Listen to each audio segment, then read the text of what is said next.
Living next to the woods can be creepy.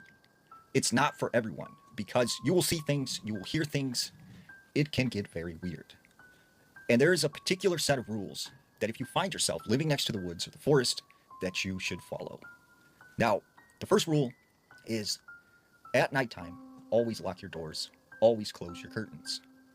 Also, at nighttime, never look out the window facing the woods. If you hear a knock at your door at nighttime, do not answer it, especially if it is your back door. You will see lights coming from the woods. Do not follow them. Do not try and communicate with them. Just ignore them. And the most important thing you must remember is that anything you see outside, most likely it's not real. You are not seeing it or you are not hearing it. Now, this story comes out of Tennessee. There's this man named Christian. Christian said that at one point in time, he grew up in this farmhouse that was out in the boonies. And he said they lived deep, deep in the woods, and it was a dirt road that took several miles to get to their house. And they literally had no neighbors around. Well, he said when they first moved in, there was a lot of weird stuff that would happen. For instance, the dogs didn't want to go anywhere near the woods. They would get to the tree line and they would turn around. And it was like they were afraid of something. They also noticed these deer. They would come into their yard at night and they would just be staring out into the woods like they were scared of something. And then one night, something very strange happened. So it was about 11 o'clock at night. And on the back door, they hear boom, boom, boom, a knock. And that's when his father goes to the back door and he opens it up. There was no one out there.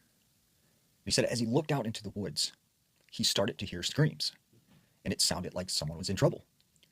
So he said he got up and him and his father went outside and they started looking around. They couldn't see anybody. So eventually they called the police. And the police came out and they searched the area. They couldn't find anyone.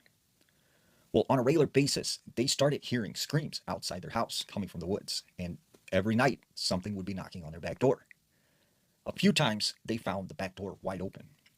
The other weird thing that started happening is Christian's brother started having these weird nightmares. And not only was he having nightmares, he started to sleepwalk.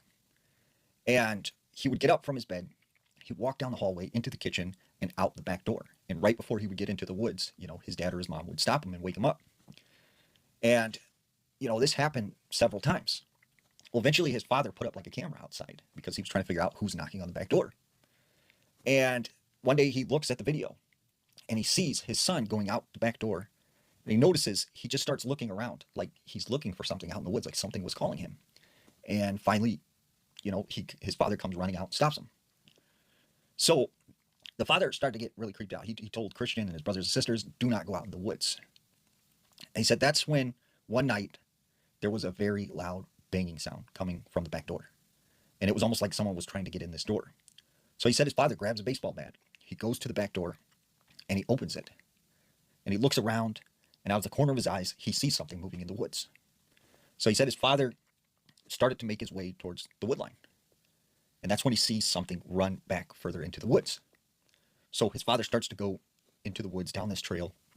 And he said he could see this thing from a distance. And he noticed when he would kind of move, it would move. Or when he would turn to the right, it would turn to the right. Or when he would turn to the left, it would turn to the left. And he said whatever he would do, whatever movement he would do, this thing would follow. And he said that's when he realized whatever this was, it was almost like looking at a mirror. This thing was copying him. It was following his every movement. So his father turns around, takes off running through the woods, gets back in the house, and tells everyone, get in the vehicle, we are leaving. And they moved that night and left everything behind in the house. And he said still to this day, he has nightmares whenever he's near the woods because he still thinks about his time living in that place.